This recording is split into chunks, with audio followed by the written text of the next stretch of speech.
प्रिय मित्राणि नमः संस्कृताय। संस्कृत सिंधुजा क्लासेस में आप सभी लोगों का हार्दिक स्वागत एवं अभिनंदन है। मित्रों, आज हम पुनः उत्तर रामचरितम की प्रश्नोत्तरी लेकर के आए हैं। तो चलिए देखते हैं। 40 प्रश्न तक हो गया है, उसके आगे से चलना है। प्रश्न संख्या 41 से करना है सभी लोगों को। 41 नंबर का प्रश्न है, छायांक का मुख्य कथानक है। ए है राम सीता मिलन, बी है राम सीता पुनर्मिलन, सी है विरह वेदना की अनुभूति, डी है पति भक्ति। तो इसमें से क्या सही है? छायांक का मुख्य कथानक है राम और सीता का पुनर्मिलन है। राम सीता का पुनर्मिलन है। अगला प्रश्न है, दंडाकारण्य में राम कितने वर्ष बाद दोबारा आए थे? ए है 8 वर्ष बाद, बी है 10 वर्ष बाद, सी है 12 वर्ष बाद, डी है 14 वर्ष बाद। तो इसमें से सही विकल्प क्या सही होगा? सी सही होगा, 12 वर्ष बाद। दंडकारण्य में राम कितने वर्ष बाद दोबारा आए थे? तो 12 वर्ष बाद आए थे। अगला प्रश्न है, उत्तर रामचरितम के तृतीयांक में किस नदी का उल्लेख मिलता है? सभी को पता होगा। ए है कावेरी और बी है कृष्णा, सी है गोदावरी, डी है यमुना। तो उत्तर रामचरितम में किस नदी का उल्लेख मिलता है? गोदावरी का। ऑप्शन के हिसाब से सही करना है। तमसा और मुरला भी 2 नदी पात्र हैं, लेकिन यहाँ गोदावरी है केवल, तो गोदावरी सही मारेंगे।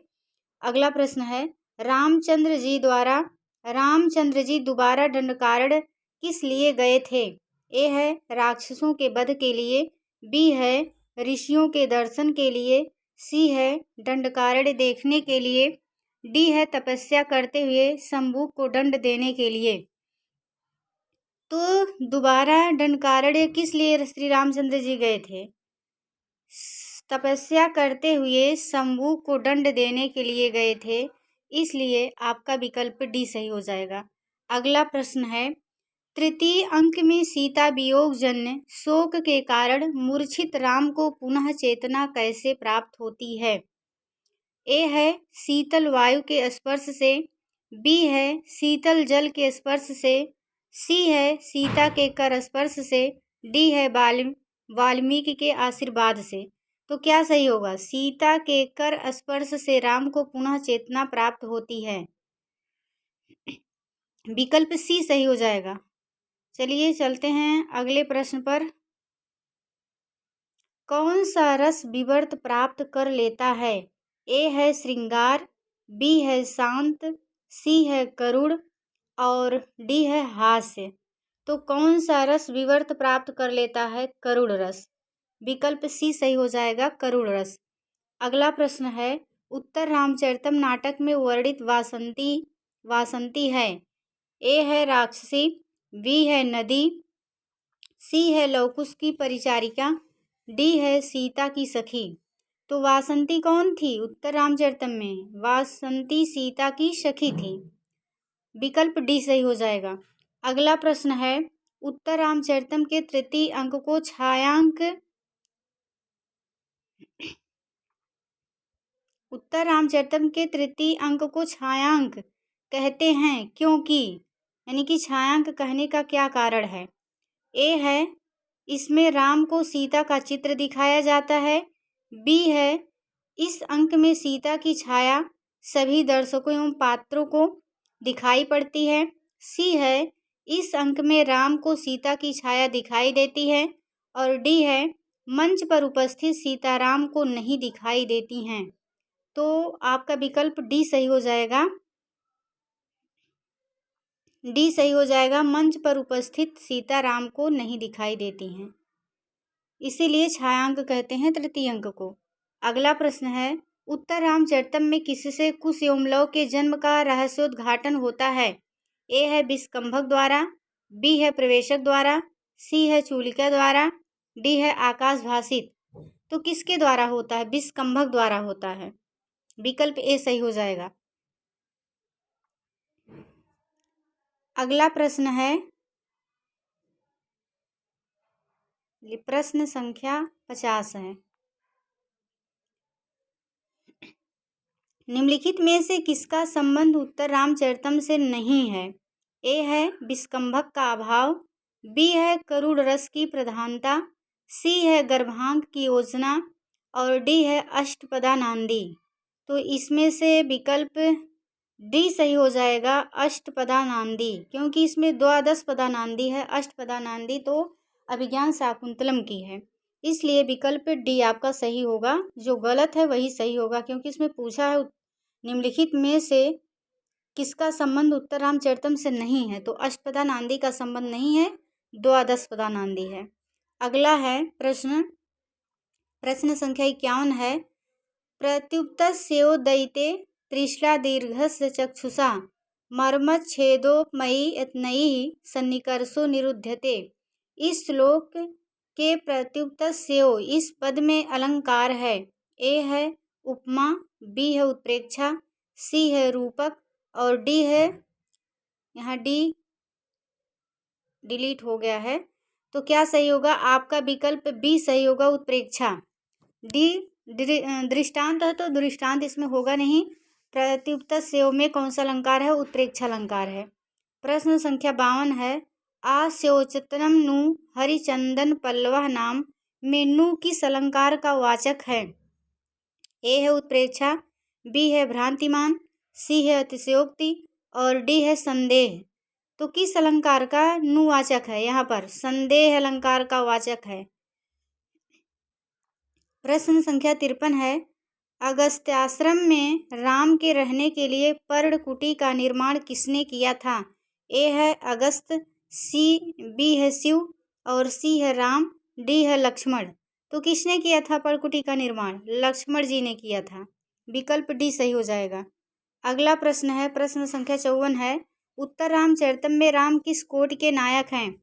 ए है धीर ललित, बी है धीरोदात्त और सी है धीर प्रशांत, डी है धीरोधत्त। तो राम किस कोट के नायक हैं? धीरोदात्त कोट के नायक हैं। चलते हैं अगले प्रश्न पर। प्रश्न संख्या 55, सीता परित्याग के बाद पुनः राम और सीता का मिलन वर्णित है। ए है प्रतिमा नाटक में, बी है उत्तर रामचरितम में, सी है महावीर चरितम में, डी है रघुवंशम में। तो किस में है? सीता परित्याग के बाद पुनः राम और सीता का मिलन वर्णित है उत्तर रामचरितम में, विकल्प बी सही हो जाएगा। अगला प्रश्न है, उत्तर रामचरितम में किस काल के समाज एवं संस्कृति का वर्णन है? ए है महाभारत कालीन, बी है रामायण कालीन, सी है पुराण कालीन और डी है इनमें से किसी का नहीं। तो क्या सही होगा उत्तर? विकल्प बी सही हो जाएगा, रामायण कालीन। अगला प्रश्न है, आराधनाय लोकस्य मुंचतो नास्ति में व्यथा इत्यस्ति। ए है अभिज्ञान शाकुंतले, बी है उत्तर रामचरिते, सी है मृच्छकटिके और डी है महावीर चरिते। तो आराधनाय लोकस्य मुंचतो नास्ति में व्यथा, यह पंक्ति उत्तर रामचरितम में आई है। अगला है, भवभूति महाकवेरिमां निर्गल तरंगड़ी इति वदन्ति।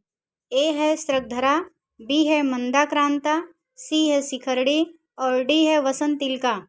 तो किस छंद के प्रशंसा में उनको किसने कहा? क्षेमेंद्र ने कहा सुब्रत तिलंक में, शिखरड़ी की प्रशंसा में कहा है।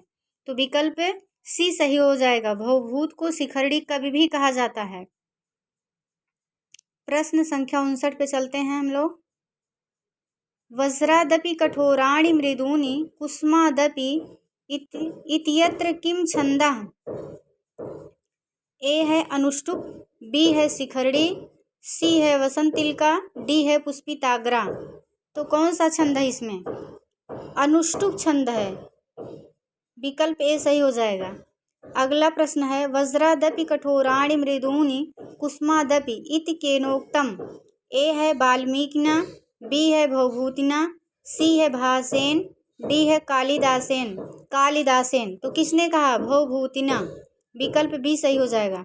अगला प्रश्न है, प्रश्न संख्या 61 है, छाया सीता इसमें आती हैं। ए है मृच्छकटिकम, बी है मुद्रा राक्षसम, सी है उत्तर रामचरितम, डी है रत्नावली।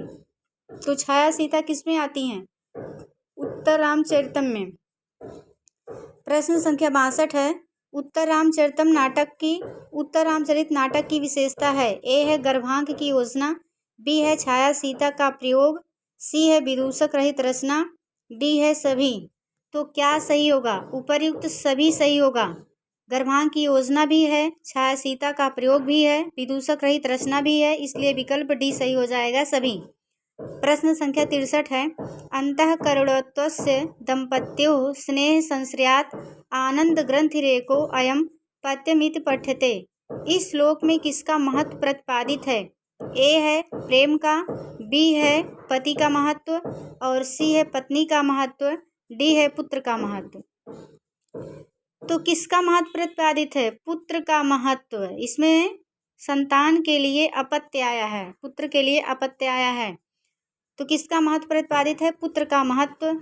अगला प्रश्न है, प्रश्न संख्या 64, तमसा और मुरला दोनों नदियां किस काव्य की पात्र हैं? ए है अभिज्ञान शाकुंतलम, बी है महावीर चरितम, सी है उत्तर रामचरितम, डी है बेड़ी संहारम। तो तमसा और मुरला दोनों नदियां किस काव्य की पात्र हैं? उत्तर रामचरितम की पात्र हैं। चलते हैं हम लोग प्रश्न संख्या 62 पर। क्षम्यताम, प्रश्न संख्या 65 है, हम लोग 64 तक कर चुके हैं। 65 है, उत्तरामचरिते भवभूतिना कस्मिन् अंके भरतस्य उल्लेखः कृता? ए है प्रथमे, बी है द्वितीय, सी है तृतीय, डी है चतुर्थे। तो भरत का उल्लेख किस अंक में किया गया है? चतुर्थ अंक में भरत का उल्लेख आया है। आपका विकल्प डी सही हो जाएगा, चतुर्थे। अगला प्रश्न है, उत्तर रामचरिते कस्य पात्रस्य नाट्यमंचे दर्शनम न भवति? ए है वसिष्ठस्य, और बी है शत्रुघ्नस्य, सी है लवणस्य, और डी है उक्तानाम त्रयाणाम अपि। यानी कि उक्तानाम त्रयाणाम अपि, तीनों पात्रों का मंच पे वर्णन नहीं है, मंच पर इनका दर्शन नहीं हुआ। वशिष्ठ का, शत्रुघ्न का और लवण का ये पात्र मंच पर नहीं आए हैं, उल्लेख मात्र है। तो विकल्प डी सही हो जाएगा, उक्तानाम त्रयाणाम अपि, यानी कि उक्त तीनों सही है। अगला प्रश्न है, उत्तर रामचरिते शंभुक मुनि कतमम लोके प्राप्नोति? ए है यमलोकम, बी है बैराजम, सी है मर्तलोकम, डी है उक्तेषु कमपि न। तो उत्तर रामचरिते शंभुक मुनि कतमम लोकम प्राप्नोति, उत्तर रामचरित में शंभुक मुनि किस लोक को प्राप्त किए थे? तो बैराज लोक को प्राप्त किए थे, विकल्प बी सही हो जाएगा। अगला प्रश्न है, उत्तर रामचरितस्य उपजीव्यो ग्रंथः कः अस्ति? ए है वाल्मीकि रामायणम, बी है आध्यात्म रामायणम, और सी है रामचरितमानसम, डी है भूसुंडी रामायणम। तो क्या सही होगा? वाल्मीकि रामायणम। उत्तर रामचरितस्य उपजीव्यो ग्रंथः कः अस्ति? वाल्मीकि रामायणम। अगला प्रश्न है, उत्तर रामचरिते कथमा अंकः गर्भांक इति नामना प्रसिद्धा? यानी कि उत्तर रामचरित का कौन सा अंक गर्भांक के नाम से प्रसिद्ध है? ए है प्रथमो अंकः, बी है तृतीयो अंकः, सी है सप्तमो अंकः, डी है पंचमो अंकः। तो गर्भांक की योजना किस अंक में पाई जाती है? तो सप्तम अंक में पाई जाती है, इसलिए विकल्प सी सही हो जाएगा, सप्तमो अंक। प्रश्न संख्या 70 पर चलते हैं। प्रश्न संख्या 70 है, दिष्ट्या परिहीन धर्मः खलु सा राजा संवादेन भवभूति परिचाययति? ए है जननायकम, बी है कुलगुरुम, सी है श्री रामम, और डी है कलयुगम। तो क्या सही होगा? आपका विकल्प सी सही होगा, श्री रामम। अगला प्रश्न है, भागीरथी उत्तर रामचरितम में किसकी पूजा करने के बहाने सीता को लाती हैं? ए है शिव, बी है विष्णु, सी है ब्रह्मा, डी है सूर्य। तो भागीरथी सीता को किसकी पूजा करने के बहाने लाती हैं? सूर्य की। अगला प्रश्न है, उत्तर रामचरितम में अदृश्य रूप में सीता किसके साथ पंचवटी में आती हैं? ए है गोदावरी, बी है गंगा, सी है तमसा, और डी है वासंती। तो उत्तर रामचरितम में अदृश्य रूप में सीता किसके साथ पंचवटी में आती हैं? तो गंगा के साथ में आती हैं। विकल्प बी सही हो जाएगा। अगला है करुड़ के रस राजत्व की प्रतिष्ठापना किस ग्रंथ द्वारा की गई है? ए है रघुवंशम, बी है उत्तर रामचरितम, सी है प्रतिमा नाटकम और डी है त्रातार्जुनीयम। तो क्या सही होगा? इस प्रश्न में कुछ लोगों को कन्फ्यूजन हो रहा होगा कि तमसा के साथ में आई थी। आप लोग उत्तर रामचरितम के प्रारंभ में पढ़ लेना, तो गंगा है। ये तमसा जो है सीता के साथ में गई थी, जब राम आ रहे थे, राम से मिलने गई थी, तो तमसा गई थी सीता के साथ में। यहाँ गंगा सही है। अगला है करुड़ रस के राजत्व की प्रतिष्ठापना किस ग्रंथ द्वारा की गई है? ए है रघुवंशम, बी है उत्तर रामचरितम, सी है प्रतिमा नाटकम, डी है त्रातार्जुनीयम। तो किस ग्रंथ द्वारा की गई है? उत्तर रामचरितम द्वारा की गई है।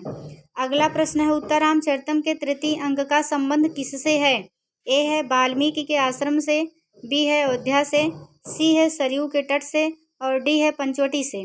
तो उत्तर रामचरितम के तृतीय अंक का संबंध पंचवटी से है, क्योंकि पंचवटी में ही राम आए थे।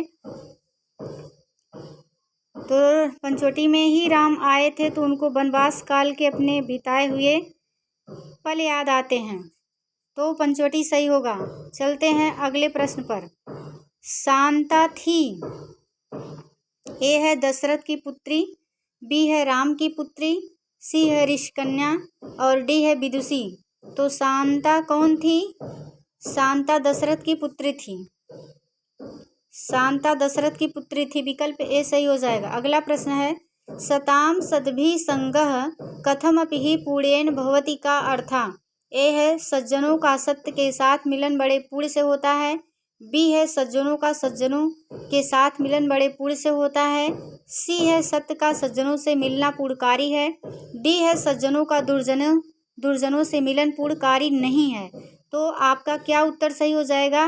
विकल्प बी सही हो जाएगा। सज्जनों का सज्जनों के साथ मिलन बड़े पुण्य से होता है। अगला प्रश्न है प्रिया शोको जीवम कुसुमिव घर्मो लप्यति, यह उक्त किससे संबंधित है? ए है मृच्छकटिकम, बी है मुद्रा राक्षसम, सी है उत्तर रामचरितम, डी है मालविका मित्रम। तो किससे संबंधित है? प्रिया शोको जीवम कुसुमिव घर्मो लप्यति, यह उक्ति कहाँ आई है? उत्तर रामचरितम के तृतीय अंक में आई है। चलिए अगले प्रश्न पर चलते हैं। ये आज का आखिरी प्रश्न है, प्रश्न संख्या 78 है गुड़ा पूजा स्थानम गुड़िसु ना चालिंगम ना चावया, सूक्त किस ग्रंथ से संबंधित है? ए है अभिज्ञान शाकुंतलम, बी है 10 कुमार चरितम, सी है त्रातार्जुनीयम, डी है उत्तर रामचरितम। तो क्या सही हो जाएगा? आपका विकल्प डी सही हो जाएगा, उत्तर रामचरितम। तो आज के लिए बस इतना ही। हम लोग मिलते हैं किसी दूसरे वीडियो में। 78 प्रश्न तक हो गया है। उत्तर रामचरितम से 393 प्रश्न हैं, तो 393 प्रश्नों पर हम लोग अभ्यास करेंगे। और जो लोग चैनल को पहली बार विजिट कर रहे हैं, कृपया उस चैनल को सब्सक्राइब कर लें, ताकि कोई भी वीडियो डालें तो उनको सूचना मिल सके। आज के लिए बस इतना ही। नमः संस्कृताय। जय हिंद, जय भारत, वंदे मातरम।